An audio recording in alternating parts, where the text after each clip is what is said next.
wangu. Asante, asante, asante, ewe Mungu wangu. Ndiyo Bwana, twasema ni asante. Twasema wewe ni Ebeneza, twasema wewe ni Jehova Nisi, twasema wewe ni Adonai. Hakuna Mungu anayefanana na wewe, hakuna Mungu anayelinganishwa na wewe, hakuna Mungu mkuu kama wewe. Wewe ni Mungu mwenye uwezo, wewe ni Mungu mwenye nguvu, wewe ni Mungu mwenye kuinua, wewe ni Mungu mwenye kuongoza. Twakushukuru wakati huu tukisema tuko miguuni mwako, kwa sababu wewe utayari kutembea nasi Mwokozi. Nasi twaomba utusaidie kuwa tayari kuenenda na wewe, kuwa tayari kusikia sauti yako na kuitii Mwokozi. Asante Bwana wa Mungu, asante kwa wokovu wa siku ya leo, asante kwa afya siku ya leo, asante kwa kutupa nguvu, asante kwa nguvu zako, asante kwa Roho wako Mtakatifu, asante Jehova Nisi. Moyo wetu inasema ni asante, mioyo yetu iko pale inakutukuza kwa maana unastahili. Wakati huu Mungu wetu twaomba ukaweze kusimama, ukaweze kuwa kiongozi wetu, ukaweze kuwa nguvu zetu hata kwa mkutano huu wa leo. Twakuachilia Bwana wa rehema, ukaweze kutunenea, ukaweze kututendea katika jina la Yesu. Mungu wetu na Baba wetu, twataka kukataana na kila nguvu na mipango ya kuzimu ambayo ingekuwa imepangwa, ambayo ingekuwa inajaribu kuinuka. Twataka kuiteka nyara, twataka kuiteremusha chini ya miguu ya Yesu. Twataka kuteka nguvu zote na uweza wote na mipango yote ambayo imepangiliwa gizani, Mwokozi, twataka kuiteremusha na kuachilia nguvu zako zikaweze kututawala, kuachilia uweza wako ukaenende nasi Mwokozi. Asante kwa sababu ya nguvu zako, asante kwa uponyaji wako, asante kwa urejesho wako, asante kwa ukombozi wa hali ya juu katika jina la Yesu. Bwana wa mabwana, nataka kukabidhi ambaye yeyote ako mkutanoni huu mikononi mwako, ukaweze kumuongoza na kumlinda, ukaweze kujidhihirisha, ukaweze kutenda mambo ya ajabu katika maisha yetu Mwokozi, ukaweze kuangusha kila ngome ambayo imesimama mbele yetu Mwokozi. Bwana wa rehema, wewe unasema huonagi giza na hautuzuiangwi na milima ukienda kutenda mema. Twakuita ukaweze kututendea bila kizuizi chochote katika jina la Yesu Kristo. Bwana wa Mungu, tuko mbele zako tukijua ya kwamba utatenda. Asante kwa mchungaji mwenye kanisa hili, na mkabidhi mikononi mwako. Wewe uliyemuita, wewe uliyemtia mafuta, vile mlivyonagonezeana, wewe ndio unayejua. Nami namleta mikononi mwako, ukaweze kusimama na yeye, ukaweze kumpanua, ukaweze kumpa hekima ya hali ya juu katika jina la Yesu. Bwana, ukaweze kumshika mkono, ukaweze kuongoza moyo wake, ukaweze kuongoza mawazo yake. Wewe ni kiongozi dhabiti ambaye hashindwi. Bwana, ukaweze kutenda. Nyayo zake wewe wazishika, waziongoza. Bwana wa rehema, Bwana Mungu wetu, naomba ufunuo wa hali ya juu. Ndio umempa ufunuo, ndio umempa mafuta, bali naomba ukamsindizie, ukaweze kumpanulia mipaka. Bwana, kile ambacho kingesimama ili asiweze kupasu, nami nataka kupigana nacho, nataka kuiteremusha, nataka kuitaka nyara, nataka kuiangusha, nataka kuisambaratisha katika jina la Yesu. Wewe uitao mtu, upakao mtu mafuta kama vile ulivyopaka Daudi, unapakanga ukiwa na kusudi na unaongozaga mwenye kupakwa. Jehova, wewe uliyetumana wakati kwa Jehu na ukasema akatiwe mafuta. Bwana, wewe ndiye uliyetumana, wewe ndiye uliyekuja na ukuu wako katika hekalu hili. Naomba mafuta yako, naomba kupambanuliwa maroho Bwana wa majeshi kupitia ukuu wako katika jina la Yesu. Asante kwa washirika ambao wanaongozwa kwa mkutano huu. Naomba ukaweze kutembea, naomba uwepo wako Bwana ukaweze kutembea. Mafuta yako Mwokozi ikitoka kwa mchungaji inakuta washirika Bwana, nawaombea hekima, nawaombea unyenyekevu, nawaombea Bwana wa majeshi kutaka kusikia kutokana na wewe katika jina la Yesu. Wewe ni nguvu zao, wewe ni kimbilio lao, wewe ni nguzo lao. Ukaweze kutembea, ukaweze kutenda katika jina la Yesu. Mambo yote Bwana ni mikononi mwako. Ukaweze kutamaraki, ukaweze kutamaraki. Tamaraki hata kwa kiongozi wa siku ya leo, tamaraki kwa kile ambacho atakachomega katika mioyo yetu. Wewe umemtuma, yeye ni chombo tu, bali ukaweze kumtumia na njia ya kitofauti katika jina la Yesu. Si kwa sababu watu huanza wakijua, bali wanaanza wakielekezwa na wewe. Elekesha mtu wako, elekeza mtumishi wako, kwa sababu uko na sababu yake. Naomba kukua kwake, naomba kupanuka kwake, naomba kupata ufunuo wa hali ya juu katika jina la Yesu. Wewe upendao, wewe utendao, mambo yote ni mikononi mwako. Twajiachilia kwako tukijua utatenda, utatunenea hata sisi tuko ndani, na ni katika jina la Yesu twaomba na twashukuru. Amen. Bwana Yesu asifiwe. Bwana Yesu asifiwe. Tunaweza keti na kuendelea. Na Bwana ni mwema na ni mwaminifu kwetu.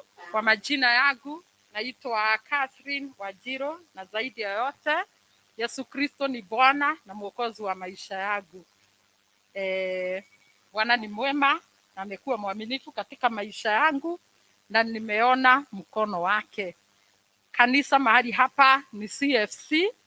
Walio manyumbani tutarajie kutoka kwa Bwana, tuweze kusikia sauti ya Mungu, na Bwana atawabariki sana. Praise God. Sisi kama wateule tunahimizwa tuendelee kukaa kama tuko tayari. Bwana asifiwe. Ni kwa sababu wakati tuliokoka tulimwamini Bwana. Bwana asifiwe. Tulimpokea Yesu katika maisha yetu. Naye Yesu wakati alituokoa alituita katika ufalme wake. Na kuna ile kazi alituachia hapa duniani tuendeleze. Praise God.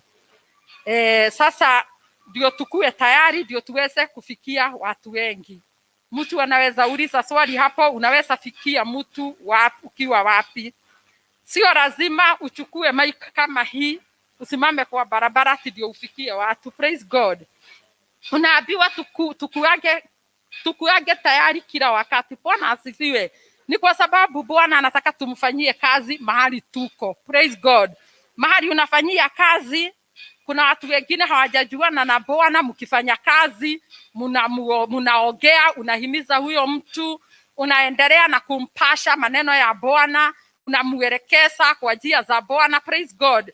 Ndio watu wajue ukweli. Ni kwa sababu kile kimeangamiza dunia sana ni venye watu hawajui ukweli. Watu wengi, mtu alizaliwa akapata watu wako mahali wanaendaga church, hapo ndio anaendaga. Ni vitu mingi sana bado watu hawajajua. Praise God. Watu hawajagaziwa, na nuru ya ulimwengu iliachiliwa ni kwa ajili. Bwana asifiwe.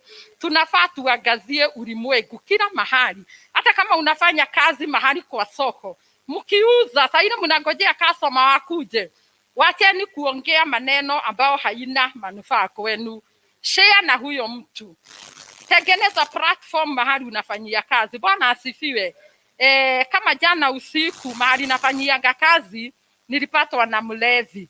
Nikamuona sasa anastaga na anakujaga tu akistaga. Sasa nikaona sasa hivi aliniambia nimeona hauko busy, nikasema nikuje nikusalimie. So tukaongea, ndio nikamwambia na umefanya vizuri, juu hata natakaga kukuambia uache kukaa hivi kama mguu iko pande hii na iko huku kwingine, ukuje uingie kwenye zizi la Bwana. Praise God. Akasimama. Hakuna watu wanapenda Mungu kama walevi. Bwana asifiwe. Kuna walevi wanapenda kusikia neno, na walevi sairo wako walevi wanapenda kusikia hii habari njema. Bwana asifiwe sana, tena sana. Na ukisema ni kumpasha habari za Mungu, atajisahau, atasahau alikuwa naenda wapi asikize. Hivyo ndio naelewa walevi wanaokokaga sana sairo wako walevi, si ni ukweli? So tukaongea, akaniuliza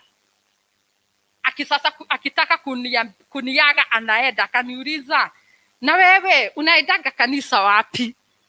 Sijui kama ni wewe ungemjibu aje. Bwana Yesu asifiwe. Si mnajua watu wengi wanajua kuna PCA, Catholic, kuna Independent, kuna ACK, kuna Methodist. Hizo makanisa kila mtu anajua. Na ukiambia mtu unasoma hizo kanisa anaridhika. Lakini ukianza kumwambia nasoma bra Pentecoste, nasoma bra Holy Spirit something, wanasemaga hutoni tule tu makanisa twa kukuja. Sijui kama ni wewe ungemjibu namna gani. Nataka kuambia vile mimi nilimjibu nikamwambia, unakumbuka wakati Kristo alitoka kwa hii dunia kulikuwa na kanisa? Nikamwambia, si unajua kuna kanisa ile aliacha? Nikamwambia mimi sisomagi ile aliacha. Nilimwambia nasomanga ile ilipata nguvu after Kristo amekufa na amefufuka. Hiyo kanisa ilipata nguvu, akawacha kama ameikabidhi roho wake, ikajazwa na nguvu za Roho Mtakatifu. Hiyo kanisa ilianzisha that time. Hiyo iko na Holy Spirit, hiyo ndio nasomanga. Alisimama hivi, akajisika hivi, akaniangalia, akafanya hivi, akaniambia, wacha niende nikuje kesho kama niko soba tuongee. Nimesikia tunaweza ongea, na nimesikia uko na maneno tunaweza ongea. Ndio maana tunaambiwa tukue ready. Si ni ukweli? Tukue ready. Na sasa hapo nikapata ujumbe from there. Bwana asifiwe. From there nikapata, nataka tusome na nyinyi Matthew 28. Kwa wale wako na Biblia, kwa wale wako na digital phones, leo ni ranchawa, mnaweza fungua. Nataka tusome Matthew 28 kutoka verse 16. Nitasoma na Kizungu, nitasoma Biblia ambayo inakuwaga na Kizungu rahisi sana, na ninajua kwamba tutaelewa. Bwana asifiwe. Munikubalie niwasomee kutoka mstari wa 16 hadi mstari wa 20. Tumesema ni Matthew 28, mstari ni wa kutoka 16 hadi 20. Then the 12 disciples went to Galilee, to the mountain where Jesus had told them to go. When they saw him, they worshipped him, but some doubted. Then Jesus came to them and said, all authority in heaven and on earth has been given to me. Therefore, go and make disciples of all nations, baptizing them in the name of the Father, in the name of the Son, and of the Holy Spirit, and teaching them to obey everything I have commanded you. And surely I will be with you always, to the very end of age. Bwana asifiwe.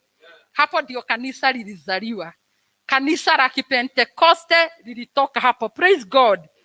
Because ukisikielewa maandiko inatuambia vizuri ya kwamba the 11th minus who? Judas. See, they were 12. So hapa ni 11 less Judas. Judas already alikuwa amejitoa wakati alibetray Jesus. Bwana asifiwe. They went to Galilee, to the mountain where Jesus had told them to go. Jesus after kufufuka aliwatumania mitume wake, akawatumania mahali watakutana na wao, obviously mahali walikuwa wamejificha. Si mnakumbuka at this time walikuwa mafichoni. Ni kwa sababu after Jesus amekulisikika habari ya kwamba Yesu amefufuka, walianza kutafutwa. Kwa nini? Ndio wasispread hiyo injili ya ufufuo wa Kristo. Ni kwa sababu hii mambo ya resurrection ilikuwa inataka kufunikwa. Bwana asifiwe. Hata kama mnaweza kubuka hapo at the tube, wale wa mama walitangulia, hao maaskari walikuwa wamelinda kaburi la Kristo, walikuwa najaribu kuwahonga ili wanyamaze, wasiende kusema ni nini wameona. Si ni ukweli?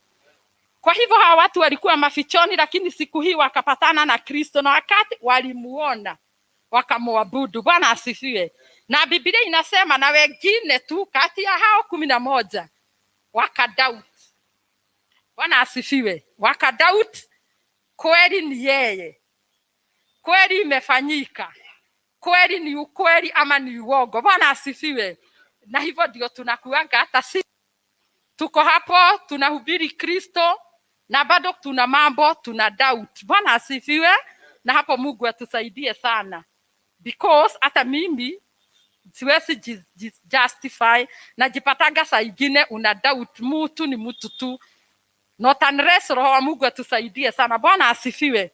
Ni kwa sababu hawa watu tunaona ya kwamba walikuwa wanatembea na Kristo kila wakati, sio kama sisi ni kusoma tunasomaga, tunahubiriwa, tunasomewa maandiko, tunaamini.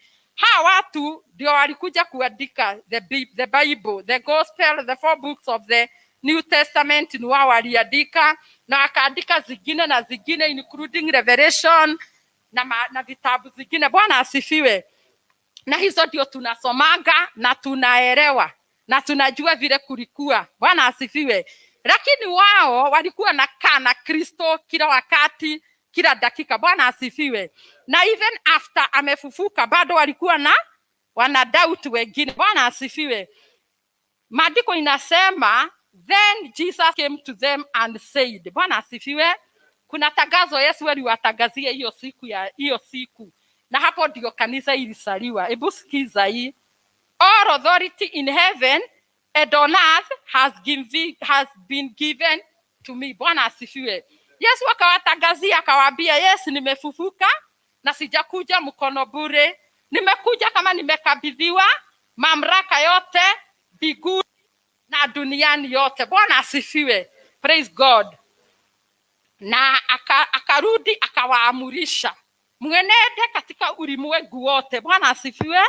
Muende mukifanya watu wote wakuwe wanafunzi wangu. Bwana asifiwe. Akawaamurisha waende duniani yote, waende wakihubiri habari njema na wakibadilisha watu wote wakuwe wafuasi wa Kristo. Bwana asifiwe. Waende wakahubiri habari njema. Bwana asifiwe. Na hapo na akawatuma akawaambia, muende kwa mataifa yote mkiwabatiza kwa jina la Baba na la Mwana na la Roho Mtakatifu. Bwana asifiwe. Na mkiwafundisha kutii mambo yote ambayo nimewaambia. Na akawaahidi, surely I will be with you always to the very end of age. Akawaahidi ya kwamba atakuwa nao mpaka mwisho wa nyakati. Bwana asifiwe. Hao Yesu aliachia manto siku hiyo hawako, lakini sisi ndio tuko leo. Bwana asifiwe. Kuna wengi wamekuja mbele yetu. Bwana asifiwe. Lakini Bwana ni nini anataka tufanye? Bwana anataka tuenende ulimwenguni mwote tukahubiri habari njema. Bwana asifiwe. Kuna mtu wako hapo anaweza sema ati mimi sijapewa kipawa ya kuhubiri. Mwingine anaweza sema sijapewa kipawa ya kuombea watu wapone. Mwingine anaweza sema sijapewa kipawa ya kutoa mademons. Ajiulize sasa, kama mimi na sijakabidhiwa hizo vipawa, nimepewa nini? Hakuna mtu hajapewa kipawa yake. Bwana asifiwe. Because ukirudi kwa Biblia, wakati kanisa lilishika moto kabisa, in the book of Acts, praise God, in the book of Acts of Apostles. Wakati hawa maapostles walitoka na wakaanza kuhubiri, na injili ikashika moto kabisa. Ilifika mahali ya wakapatana na changamoto mingi. Ni kwa sababu walikuwa wanapatwa na watu wako na njaa, wanapatwa na watu wako na mashida mingi, na hawangeweza kutatua hizo shida zingine.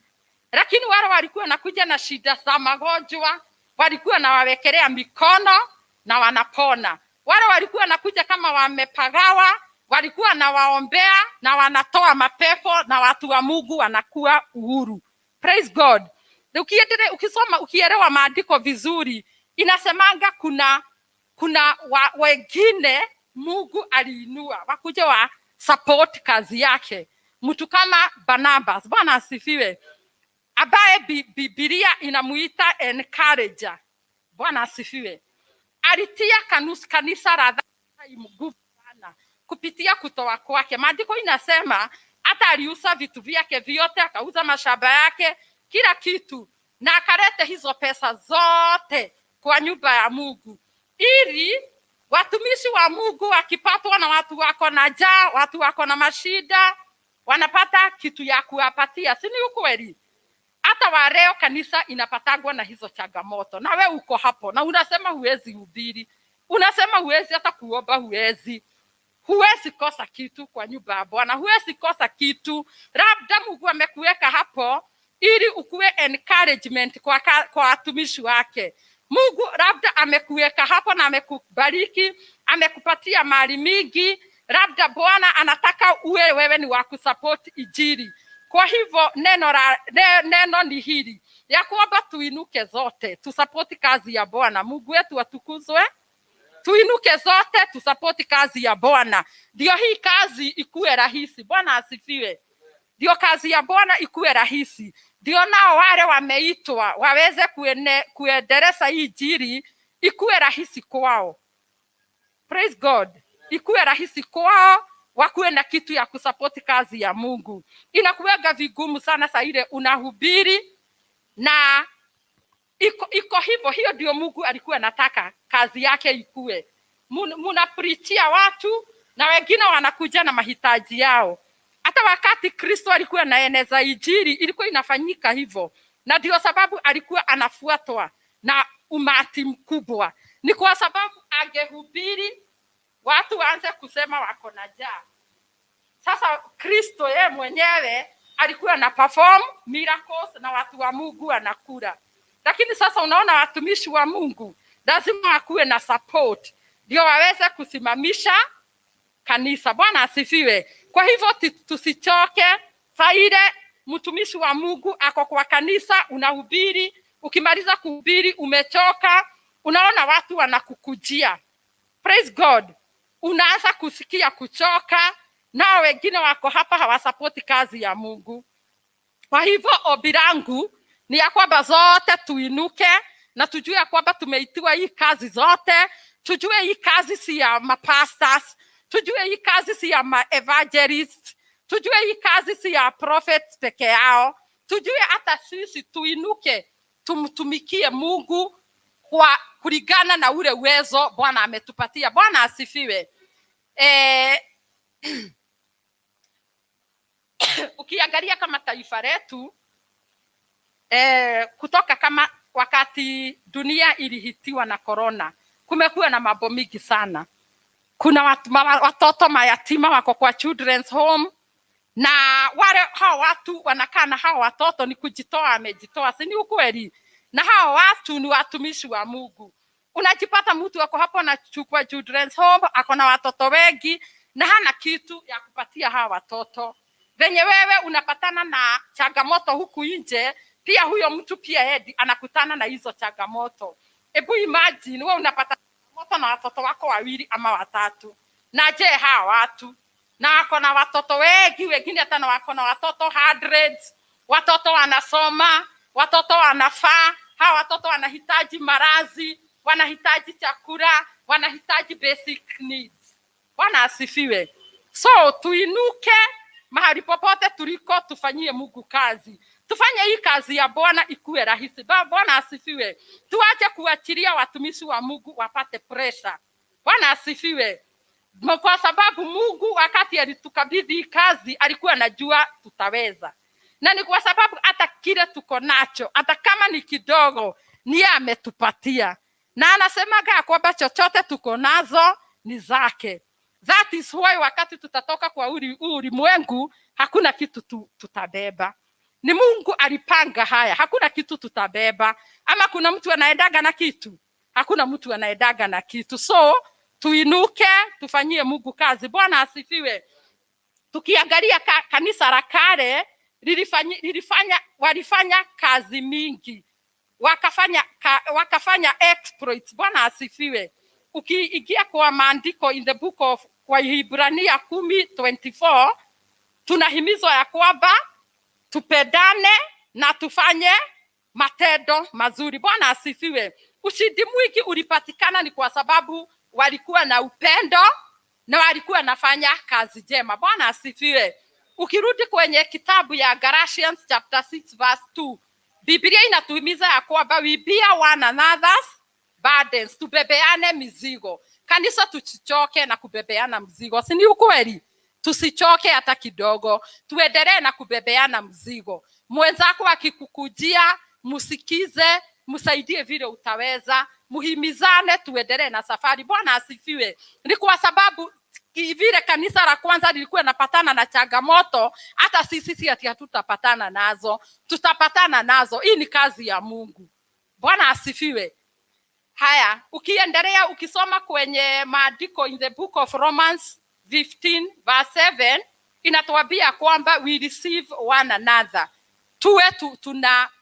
Tuwe tunapokezana sisi wenyewe kwa wenyewe. Usidiscourage your brother, usidiscourage your sister. Ukisikia mwenzako ako mgonjwa, si hata pesa tu, hata sio tu maziwa. Unaweza kuwa hauna hiyo maziwa na hauna hiyo pesa. Enda uongee na yeye, umu-encourage. Enda uombe na yeye. Bwana asifiwe. Enda umutie nguvu. Labda ni wewe utampatia tumaini la kuishi kesho. Si ni ukweli? Praise God. Na sana saa ile tunaenda kuona wagonjwa, ni kama tunawapea, ni kama inakuwa therapy kwao. Saa ile umeenda kuona mtu mgonjwa, hata unampataga ako better kuliko vile ulimpata. Ni kwa nini? Ni kwa sababu ya anasikia amependwa. Ni kwa sababu saa ile mtu ako na need. Saa ile mtu anapitia hali gumu, na ujitokeze na uamue kusimama na yeye, anasikiaga amependwa. Bwana asifiwe. Na ndio sababu kanisa kila wakati tunahimizwa tupendane. Neno mambo ya Ukristo ni upendo. Bwana asifiwe. Si mambo mingi. Tukipendana hii kazi itakuwa rahisi. Kwa hivyo tupendane na mioyo yetu yote, tuondoe unafiki ili tuendeleze kazi ya Bwana. Bwana asifiwe.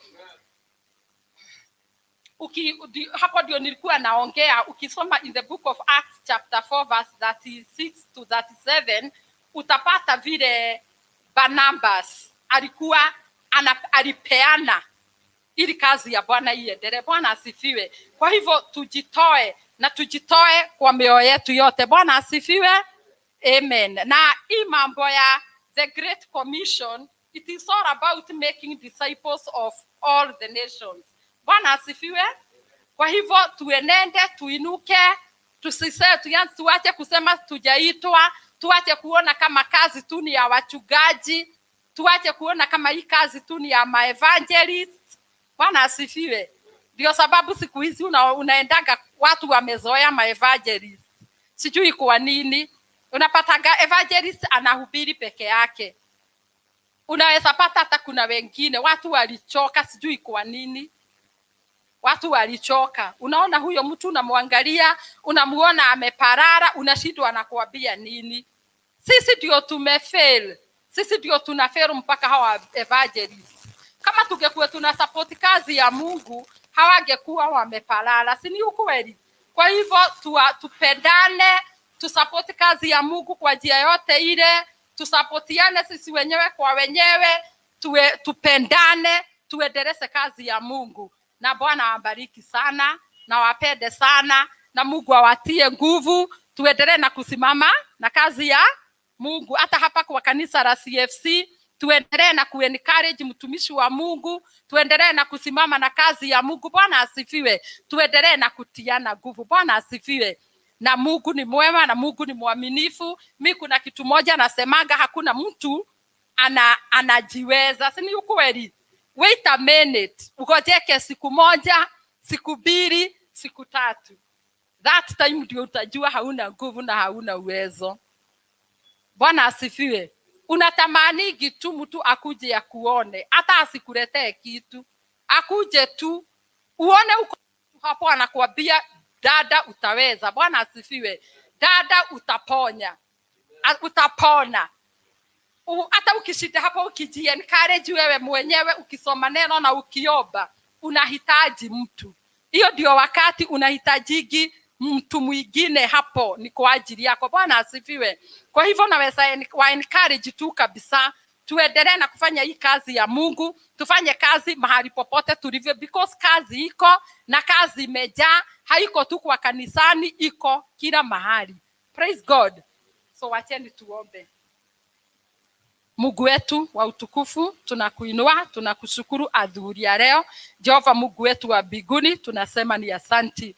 Wewe ni mwema kwetu na wewe ni mwaminifu Jehova. Unatupenda jinsi hii, ndio maana ukamtuma mwanao Yesu Kristo ili aje afe ni kwa ajili yetu. Twakushukuru kwa nguvu za msalaba, twakushukuru kwa damu takatifu ambayo ilimwagika pale msalabani. Twakushukuru Bwana ni kwa sababu ya kutupenda na kutuita kama wana wako. Tunakushukuru Mungu wetu ni kwa sababu tunaintanishwa na jina lako Jehova, na tunakushukuru Mungu wetu wa milele ni kwa sababu kuna mpango na maisha ya kila mmoja wetu. Kusudi lako kubwa Bwana ni ya kwamba tukafundishe watu wako, tukakuzalie watumishi Mungu wetu, tukakuzalie wanafunzi Bwana. Tunakuomba Mungu wa milele ukatusaidie kujielewa, ukatusaidie Mungu wetu ili tukaweze kuinuka na kufanya hii kazi Bwana. Tunakushukuru ni kwa sababu wewe ni mwaminifu na uko na kusudi na kanisa lako. Tunaomba Bwana ni kwa sababu ya kanisa lote la Kenya, ya kwamba Bwana kwa wakati huu utatusimamisha ili Mungu wetu tupatie kanisa nguvu Jehova, kupitia support yoyote ile Jehova. Tunajua kwamba wewe ni mwaminifu na wewe ni mwema. Jioni njema ya leo twaweka hii mkutano mikononi mwako, tukiomba ya kwamba Bwana tunaporudi makwetu ukapate kutubariki na ukaweze kuwa pamoja nasi. Ibada ya jioni ya leo twaikabidhi mikononi mwako, hata mkutano wa usiku kesha twaikabidhi kwako Jehova, ili Mungu wetu wa mapenzi ukaweze kutendea wanao Jehova. Wale ambao hawana nauli ya kufika hapa, Mungu wetu watendee ili wakati huo ukifika waweze kuingia Jehova. Na inua wale wote watahudumu ili Mungu wetu wa mapenzi ukawapake upya na mafuta yako ya mbinguni. Tukumbuke Mwenyezi Mungu wetu na ukumbuke nyumba zetu, ukakumbuke biashara zetu Mungu wetu wa milele, na kulingana na mapenzi yako ukapate kuzibariki mchana mwema wa leo. Tunakushukuru ni kwa sababu wewe ni mwema na wewe ni mwaminifu kila wakati. Twainua madhabahu hii mbeleni zako Jehova Jire, madhabahu ya CFC. Twakuomba Mwenyezi Mungu wetu kaendelee na kusimamisha kazi yako mahali hapa, kaweze kusimamisha mtumishi wako Dora Jehova, kwa utukufu wa jina la Yesu. Tunakushukuru kwa wachungaji wote mahali hapa na watenda kazi katika hii madhabahu Mungu wetu, ukaendelee na kuwasimamisha na kuwatendea mema Jehova.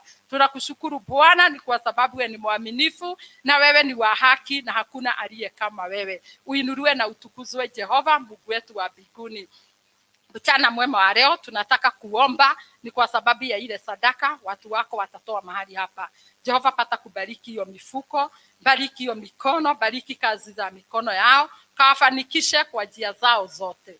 Na ni kwa jina takatifu la Yesu Kristo tumeomba na hata tumeshukuru. Amen. Amen. Amen. Tunaweza submit sadaka zetu ni kwa sababu ya kazi ya Mungu.